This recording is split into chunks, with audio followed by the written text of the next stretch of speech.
Hello friends, welcome back to my channel. आज हम psychology भी स्टार्ट कर रहे हैं। 3 दिन हम हिमाचल जी के पढ़ेंगे और 3 दिन हम या 3 या 4 दिन हम साइकोलॉजी पढ़ेंगे। ठीक है। सो आज से हम स्टार्ट कर रहे हैं साइकोलॉजी का जेबीटी सेकेंड ईयर का first lesson, learning and cognition. Means मैं आपको सारा नहीं करवाऊंगी, लेकिन जो मुझे लग रहा है कि इम्पॉर्टेंट है और वो चीज़ें हमें पता होनी चाहिए एग्ज़ाम के पॉइंट ऑफ व्यू से, चाहे वो आपका टेक्स्ट एग्ज़ाम हो, आई मीन जेबीटी का एग्ज़ाम हो, या फिर कोई एंट्रेंस एग्ज़ाम हो, या फिर कमीशन का एग्ज़ाम हो। मतलब कि जो हमें इम्पॉर्टेंट चीज़ें लगती हैं वो मैं आपको यहाँ पे सारी कवर करवाऊंगी। मतलब एक टाइप से आपको ये थ्योरी भी मिलेगी और इसमें आपको एमसीक्यूज भी मैं लास्ट में करवाऊंगी, या फिर हमें एमसीक्यू करने की ज़रूरत नहीं पड़ेगी, क्योंकि यहाँ पे जो इम्पोर्टेंट चीज़ होगी वही मैं यहाँ पे आपके साथ डिस्कस कर लूँगी। तो ज़्यादा टाइम वेस्ट ना करते हुए शुरू करते हैं अपना next first chapter, learning and cognition, अधिगम एवं संज्ञान। ठीक है। तो सबसे पहला टॉपिक लर्निंग का ही आता है, सीखने का। सीखना और लर्निंग सेम थिंग। सो सीखने के लिए हम थोड़ा सा समझने की कोशिश करेंगे कि सीखना क्या है। तो सीखना एक प्रक्रिया है जिससे व्यवहार में परिवर्तन होता है। ठीक है। कि लर्निंग इज अ प्रोसेस। कौन सी प्रोसेस होती है? जिसमें इन विच व्यवहार में परिवर्तन। व्यवहार क्या होता है? हमारा बिहेवियर, और परिवर्तन होता है चेंज। हमारे जो हमारा व्यवहार है उसमें चेंज होता है, हमारे बिहेवियर में चेंज होता है। ठीक है। तो आप इसको ऐसे समझ सकते हो कि जैसे बच्चा छोटा, जब बच्चे का जन्म होता है, मतलब बच्चे का एग्जाम्पल हमने यहाँ पे क्यों लिया हुआ है? बच्चे का एग्जाम्पल इसीलिए लिया हुआ है क्योंकि हम लोगों के आसपास भी मैक्सिमम हम सिर्फ बच्चे की ग्रोथ को ही नोटिस कर सकते हैं। अब कोई प्लांट है, ऑब्वियसली चेंजेस उसमें भी होते हैं, लेकिन उसके चेंजेस हम इतने अच्छे तरह से ऑब्जॉर्व नहीं कर सकते हैं। सो इसलिए हम बच्चे का एग्जाम्पल लेते हैं। और दूसरी बात ये है कि ये जो हमारे सिलेबस में होता है ये एजुकेशनल साइकोलॉजी है। तो एजुकेशनल साइकोलॉजी मैक्सिमम हम बच्चों पर ही अप्लाई करते हैं, इसलिए ज़रूरत होती है इसकी। तो सीखना एक प्रक्रिया है जिससे व्यवहार में परिवर्तन होता है। बच्चा जब छोटा होगा, जब बच्चा पैदा होगा, उस टाइम वो अलग होगा, लेकिन जैसे जैसे वो जिस माहौल में रहेगा, जिस वातावरण में रहेगा, जिस वातावरण के संपर्क में आएगा, वो वैसा वैसा चेंज होता रहेगा और खुद को वो वैसा ढालता रहेगा। अब कुछ लोग देखते हैं कि कोई बच्चे बहुत संस्कारी होते हैं, बहुत ओबीडियंट होते हैं अपने पेरेंट्स के, तो क्योंकि उनके पेरेंट्स भी वैसे ही होते हैं, बच्चों ने उनको वैसे देखा होता है, इसलिए वो वैसे होते हैं। अब मैं किसी को ऑफेंड नहीं करना चाहती हूँ, लेकिन ये बात भी होती है कि अगर कोई बच्चा अपने घर में मार पिटाई, गालियाँ गलौज, ये सारी चीज़ें सुनता है, तो फिर वो बच्चा वैसा ही सीखता है। इसमें बच्चे की गलती नहीं है, इसमें गलती होती है पेरेंट्स की। क्योंकि बच्चा क्या होता है? बच्चा एक खाली स्लेट होता है, उसके ऊपर आप जो लिखोगे वो वैसा बन जाएगा। या फिर आप बच्चे को कलरलेस वाटर मान लो, उसके अंदर जो रंग घोलोगे वैसा बन जाएगा। तो इसमें गलती बच्चे की कहीं भी नहीं मानी जा सकती है। और जो हम एजुकेशन साइकोलॉजी में पढ़ते हैं उसमें हम यही चीज़ बताते हैं, हमें यही बताया जाता है कि भाषा बोलना, पढ़ना, लिखना और बहुत सी ऐसी आदतें भी होती हैं जिसको बच्चा घर से ही सीख के आता है। बहुत सारी चीज़ें होती हैं ऐसी जो हमें नोटिस नहीं होती हैं, लेकिन वो चीज़ें हमें बाद में समझ आ जाती हैं। और जो मतलब एक्सटर्नल एनवायरनमेंट से बच्चा सीखता है वो भी यही चीज़ें होती हैं, जो बाहर के वातावरण के प्रति बच्चे को एक रिएक्शन देने के लिए जो भी चीज़ें वो ग्रहण करता है वो घर से ही करता है। वो बाहर उस, जैसे मान लो कि अगर बच्चे को भूख लगी है, ठीक है, तो बंदर है, उसकी क्या प्रवृत्ति है? उसकी प्रवृत्ति है छीन के खाना। ठीक है। लेकिन एक बच्चा होगा तो उसकी प्रवृत्ति क्या होगी? वो छीन के नहीं खाएगा, वो मांग के खाएगा। क्यों? क्योंकि बच्चे, जो बंदर के बच्चे होंगे, उन्होंने अपने पेरेंट्स को वैसे ही देखा होगा। ठीक है। जैसे हम लोग बोलते हैं क्या नकलची बंदर है तो, ठीक है, तो मतलब कि बंदर नकल करके सीखते हैं। सेम वैसे ही बच्चे भी होते हैं, बच्चे भी नकल करके ही सीखते हैं। जैसा आप उनके सामने रहोगे वो वैसे ही होंगे। तो आई होप आपको ये वाला टॉपिक यहाँ पे क्लियर हो गया होगा कि सीखना क्या प्रोसेस होती है।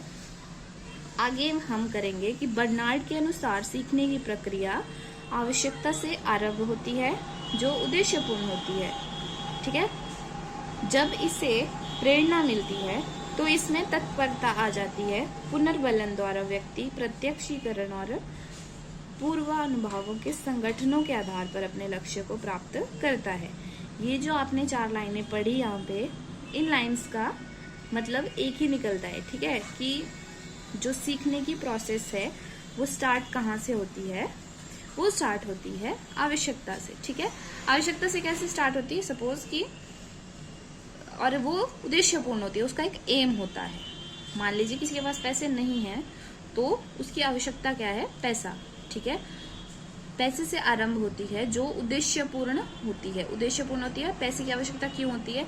हो सकता है उसको अपनी पढ़ाई के लिए चाहिए, उसको अपने बच्चों के लिए चाहिए, अपनी माँ के इलाज के लिए चाहिए, अपने लिए घर खरीदने के लिए चाहिए, किसी भी चीज के लिए उसको आवश्यकता हो सकती है, यानी कि वो उसका उद्देश्य है। ठीक है, जब इसे प्रेरणा मिलती है तो इसमें तत्परता आ जाती है। अब किसी चीज के लिए हम मोटिवेट करेंगे किसी को, या खुद को भी मोटिवेट करेंगे, तो हमें एक रेडीनेस आ जाती है कि नहीं, हाँ हम ये काम कर सकते हैं, हमें ये काम करना है। ठीक है, फिर क्या होता है? पुनर्बलन, मतलब काम करने के बाद तत्परता, एकदम रेडीनेस आ जाती है, लेकिन कुछ टाइम बाद वो हो सकता है कम होने लगे। तो पुनर्बलन द्वारा व्यक्ति प्रत्यक्षीकरण और पूर्वानुभावों के संगठनों के आधार पर लक्ष्य को प्राप्त कर लेता है। पुनर्बलन होता है कि दोबारा रेनफोर्समेंट के द्वारा व्यक्ति को प्रत्यक्षीकरण, उसके सामने जो चीजें आती हैं उनको वो सामने फेस करके और अपने पास्ट एक्सपीरियंसेस को सबको इकट्ठा करके अपने लक्ष्य को प्राप्त कर लेता है।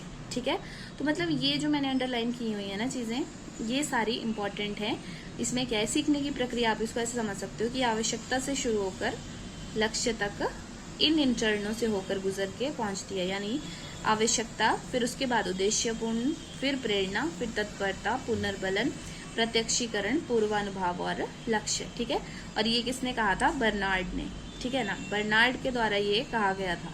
ठीक, आगे अलग अलग लोगों के द्वारा अलग अलग रूप में सीखने को परिभाषित किया गया। जैसे व्यवहारवादियों के द्वारा अनुभव के परिणाम स्वरूप व्यवहार में परिवर्तन ही सीखना है। अब ये जो यहाँ पे हमारे पास जितने भी दृष्टिकोण दिए गए हैं, उन दृष्टिकोणों में हम किसी को नकार नहीं सकते हैं, क्योंकि हर एक की अपनी कैटेगरी है। ठीक है, और हर एक कैटेगरी में जो भी यहाँ पे इन्होंने तथ्य दिए हुए हैं वो एकदम एग्जैक्ट तथ्य हैं, उनको हम नकार नहीं सकते हैं। कि जब देखिए, अगर व्यवहारवादियों ने कहा है कि अनुभव के परिणाम स्वरूप व्यवहार में परिवर्तन ही सीखना है, ठीक है, तो ये कहाँ गलत है? ये बोलते हैं कि हम जब एक्सपीरियंस के बेस पे सीखते हैं तो हमारे व्यवहार में ऑब्वियसली चेंज आता है, तो ये गलत नहीं है।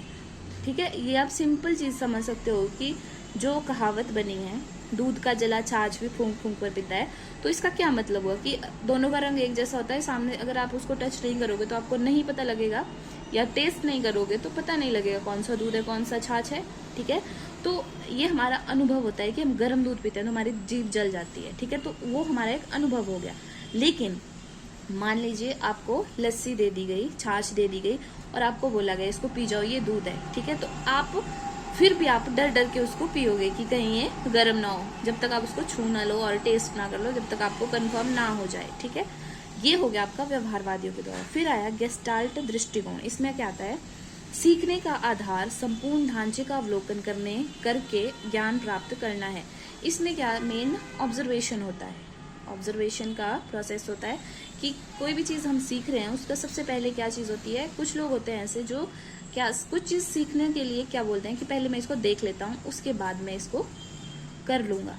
ठीक है, उनको पता चल जाता है कि एक बार मैं देख लूंगा तो मैं इस काम को ऐसे कर सकता हूँ, तो वो गेस्टाल्ट दृष्टिकोण के अंतर्गत आएंगे।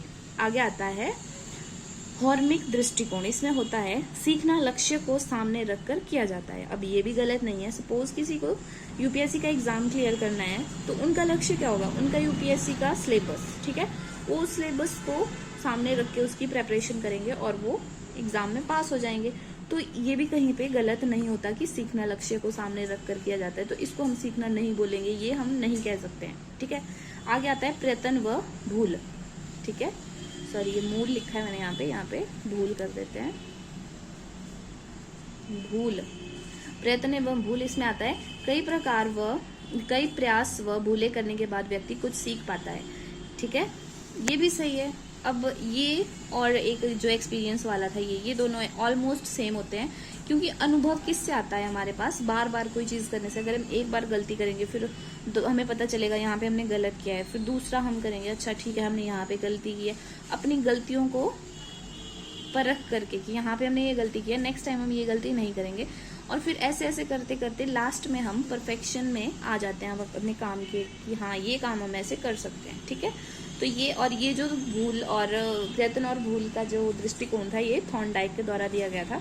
आगे हम पढ़ेंगे थॉर्नडाइक को भी, लेकिन अभी मैं आपको ऐसे बता रही हूँ।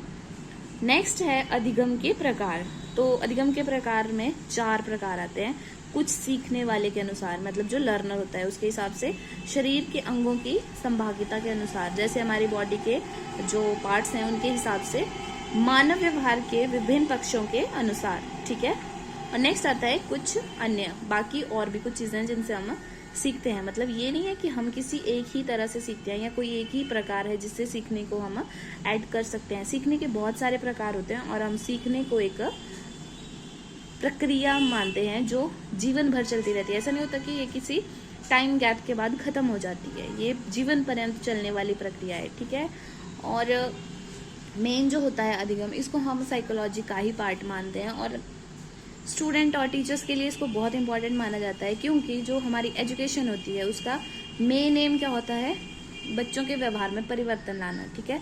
तो फिर बच्चे अगर अपने व्यवहार में परिवर्तन किस प्रकार से लाते हैं वो डिपेंड करता है टीचर्स पे, और टीचर्स बच्चे के बीच में जो रिलेशन होगा उसको समझने के लिए हमें कोई तो चीज़ ऐसी चाहिए जो बच्चे और टीचर को एक दूसरे के लिए बना सके। तो बच्चे को तो हमें बनाना है, तो टीचर को ही हमें इस तरह से तैयार करना पड़ेगा कि वो बच्चे को समझ सके। इसीलिए हम ये जो हमारी साइकोलॉजी है इसको पढ़ते हैं, एजुकेशनल साइकोलॉजी, इसको हम स्टडी करते हैं।